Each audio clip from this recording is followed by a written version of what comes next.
First junction நேயர்களுக்கு வாழ்த்துக்கள். மறுபடியும் ஓபிஎஸ் வந்து அவருடைய ஆட்டத்தை ஆரம்பிச்சிட்டாரு. அவர் அதிரடியான சில நடவடிக்கைகளை இறங்கிட்டார். எடப்பாடியை நீக்கிறதுக்கு ஒரு ரகசியமான சதித்திட்ட ஆலோசனை நடந்துக்கிட்டு இருக்கு. ஆட்டத்தை ஆரம்பிச்சிட்டாரு அமித்ஷா.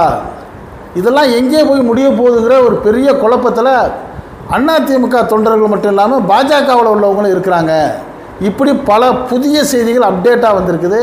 இதை பற்றி நீங்கள் விவரமாக தெரிஞ்சுக்கிறதுக்கு வாங்க நம்ம வீடியோக்குள்ளே போவோம்.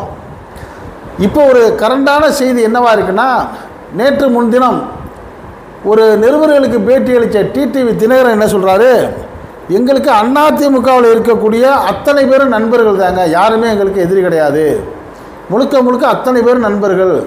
எடப்பாடி பழனிசாமியும் அவரோடு சேர்ந்து 3-4 பேரை தவிர மற்ற எல்லாரும் எங்களுக்கு நண்பர்கள். அதனால் வரக்கூடிய 2026 தேர்தலில் எடப்பாடி பழனிசாமியை முதலமைச்சராக இருக்க நாங்கள் விரும்பலை, அவரை தவிர வேறு யாரை சொன்னாலும் நாங்கள் ஏற்றுக்க தயார் அப்படிங்கிற ஒரு செய்தியை டிடிவி தினகரன் செய்தியாளர்கிட்ட சொல்கிறாரு. இதை சொன்ன உடனே இதை ஆமோதித்து ஓபிஎஸ் என்ன பண்ணுறாரு, செய்தி கொடுக்குறாரு. இப்போ செங்கோட்டையன் என்ன பண்ணுறாரு, அவரும் இதை ஆமோதிக்கிறாரு. இப்போ என்ன புதிய தகவல், திடீர்னு இப்படி ஒரு பேச்சு ஏன் வருது? என்டிஏ கூட்டணியிலேருந்து விலகின டிடிவி இந்த கருத்தை சொல்ல வேண்டிய காரணம் என்ன? என்டிஏ கூட்டணியிலேருந்து விலகிய ஓபிஎஸ் இந்த கருத்தை சொல்ல வேண்டிய காரணம் என்னென்னா, இதுக்கெல்லாம் திட்டம் போடுற அந்த ஒரு முக்கியமான ஆள் அமித்ஷா அவர்கள் தான். அமித்ஷா அவர்கள் வந்து சமீபத்தில் திருநெல்வேலியில் நடந்த பாஜகவுடைய பூத் கமிட்டியாளர் கூட்டத்துக்கு வர்றாரு. அந்த கூட்டத்துக்கு வர்றவர்கிட்ட அங்கே உள்ள அந்த பாஜக நிர்வாகிகள்லாம் என்ன சொல்கிறாங்க, இப்போ நம்மளுக்கு 39% ஓட்டு இருக்குதுங்க, அதிமுகவுக்கு 21, பாஜகவுக்கும் 18 இருக்குது, 39 இருக்குது, ஆனால் திமுகவுக்கு 44% இருக்குது. இந்த 5% எப்படியாச்சும் நீங்கள் அட்ஜஸ்ட் பண்ணிட்டீங்கன்னா நம்ம ஆட்சியை பிடிச்சிடலான்னு சொல்கிறாங்க.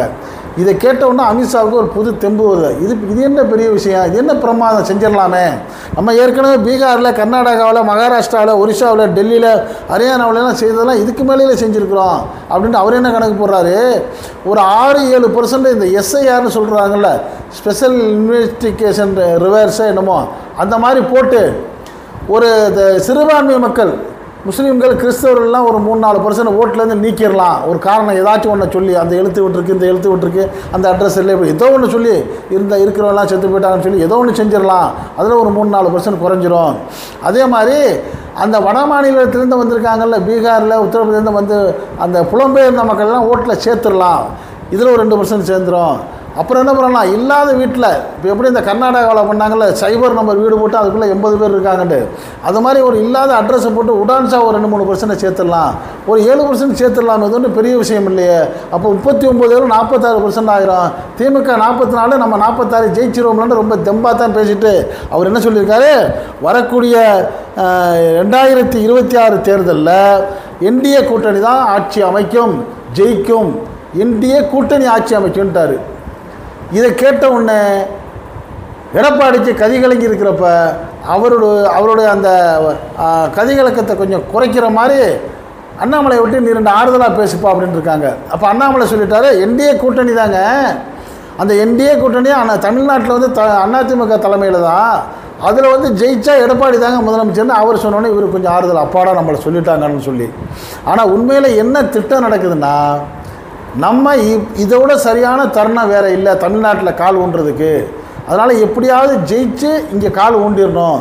அப்படி கால் ஊன்றப்போ அதிமுக ஆட்சியில் உட்கார விடக்கூடாது, பாஜக ஆட்சியில் உட்காரணும். அப்போ இவங்க சொன்ன 39% நம்மளுக்கு சாத்தியமாகுமான்னு பார்க்குறப்ப அந்த 39%லாம் இல்லைங்க ராசா, அதெல்லாம் பழைய கணக்கு. இப்போ அதிமுகவுக்கு இங்கே இருக்கிறது வந்து தென் மாவட்ட மக்கள்லாம் எதிர்ப்பாக இருக்கிறதுனால ஒரு 14-13%க்குள்ளே தான் இருக்கும். பாஜகவுக்கு ஒரு 7-8% இருக்கும். மொத்தம் கூட்டினாலே 20% தான் வரும்னு. அப்போ எப்படி நம்ம இந்த மாதிரி தில்லுமுள்ளு பண்ண முடியாது, திருட்டு வேலை பண்ண முடியாதுங்கிற உணர்ந்துக்கிட்ட அமித்ஷா என்ன பண்ணியிருக்காரு, அப்போ வேறு வழி இல்லை, இது உடைக்கிறது தாண்டா வழின்னு சொல்லிவிட்டு திருப்பி வாப்பா அப்படின்னு இருக்கார். யாரை, நம்ம செங்கோட்டையனை. அந்த செங்கோட்டையனை வந்து அந்த மேலிட சொன்னபடி தான் இவர் 10 நாள் கெடு விதிச்சிருக்கிறாரு. கெடு விதித்த உடனே இவர் என்ன பண்ணிட்டார், 10 நாள் என்ன கெடு, நான் உன்னை ஒரே நாளில் தூக்குறேன் பாருண்டு இந்த மாவட்ட செயலாளர் பொறுப்பையும் அமைப்பு செயலாளர் பொறுப்பை எடுத்த உடனே அலறி அடிச்சுக்கிட்டு போகிறார். ஐயோ நீங்கள் சொன்னதை சொன்னால் அவர் இப்படி பெருட்டாருன்னு. கவலையே படாத, இது எங்களுக்கு தெரியும், இப்படி தான் நடக்குண்டு.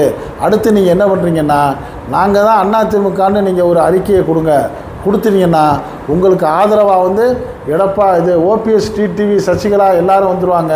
அதே மாதிரி 3ஆம் கட்ட தலைவராக இருக்கிற பெங்களூர் புகழேந்தி மாதிரி ஆளுகள்லாம் வந்துடுவாங்க.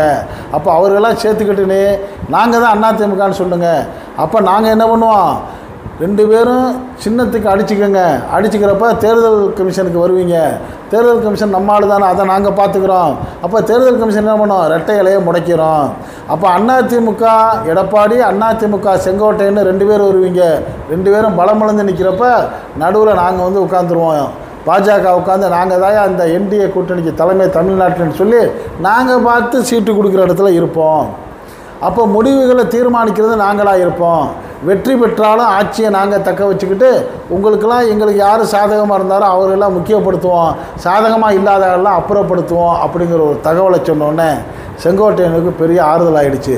அப்பாடி அப்படி நடந்தால் சரின்ட்டு அவர் என்ன பண்ணியிருக்காரு, ஹரித்வார் அமைதி பயணம் போனவர் டெல்லியில் போயிட்டு அமித்ஷா பயணத்தை முடிச்சுட்டு சந்தோஷமாக வந்திருக்கிறாரு.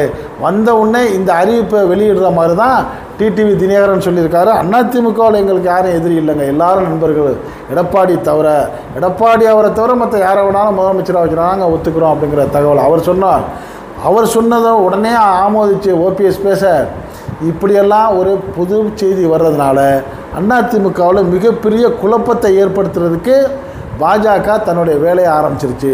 ஆக பாஜகவுடைய திட்டமே என்னென்னா, அது ஒரு கட்சியில் கூட்டணி சேர்ந்தால் கூட இருந்து குழி பறித்து கூட்டணி கட்சியை இல்லாமல் ஆக்குறது தான். அதுதான் ஏற்கனவே பல மாநிலங்களில் நடந்திருக்குன்னு பல வீடியோக்களை நான் பார்த்துருக்குறோம். அந்த அடிப்படையில் வரக்கூடிய 2026 தேர்தலில் எப்படியாவது தமிழ்நாட்டில் கால் உண்டணுங்கிற ஒரு முயற்சியை இந்த அமித்ஷா எடுத்திருக்கிறாரு. இப்படி ஒரு வேலை எடுத்தால் இதற்கு உறுதுணையாக இருக்க போகிறது யார், தேர்தல் ஆணையம் மட்டும்தான். அதனால தான் அந்த இந்தியா கூட்டணி ராகுல் காந்தி என்ன சொல்கிறாரு, எல்லா இடத்துலையும் ரொம்ப விழிப்பாக இருங்க, முழிச்சுக்கிட்டு இருங்க. இந்த எஸ்ஏஆருங்கிற பேரில் இருக்கிற ஆளையெல்லாம் இல்லாமல் ஆக்குவாங்க, இல்லாத ஆளையெல்லாம் உள்ளே கொண்டு திணிப்பாங்க, விட்டுறாதீங்க அப்படிங்கிற ஒரு கருத்தை சொல்கிறாரு. ஆக 2026 தேர்தலில் இப்படி என்னதான் குழப்பம் நடந்தாலும் வெற்றி வாய்ப்பு பிரகாசமாக திமுக தலைமையிலான இந்தியா கூட்டணிக்கு தான் அப்படிங்கிறது தான் எல்லாரும் சொல்லக்கூடிய கருத்தாக இருக்குது. இது பற்றிய உங்களுடைய கருத்துக்களை நீங்கள் இந்த ஃபஸ்ட்டு ஜங்ஷன் கமெண்ட் பாக்ஸில் கமெண்ட்ஸ் பண்ணுங்கள். இந்த செய்தி பிடிச்சதா இதுக்கு ஒரு லைக் கொடுங்க. இது போன்ற அரசியல் செய்திகள் நாட்டில் 4 பக்கம் நடக்கக்கூடியதை எந்த விதமான இடைச்செருளும் இல்லாமல் உள்ளது உள்ளபடி அப்படியே உங்கள் வீட்டுக்குள்ளே 4 சுவர்களுக்குள்ளே கொண்டு வந்து சேர்க்கக்கூடிய நம்ம ஃபஸ்ட்டு ஜங்ஷன் சேனலுக்கு இதுவரை சப்ஸ்கிரைப் பண்ணாதவங்க சப்ஸ்கிரைப் பண்ணுங்கள். மறக்காமல் பக்கத்தில் இருக்க பெல் ஐகானை கிளிக் பண்ணுங்கள்.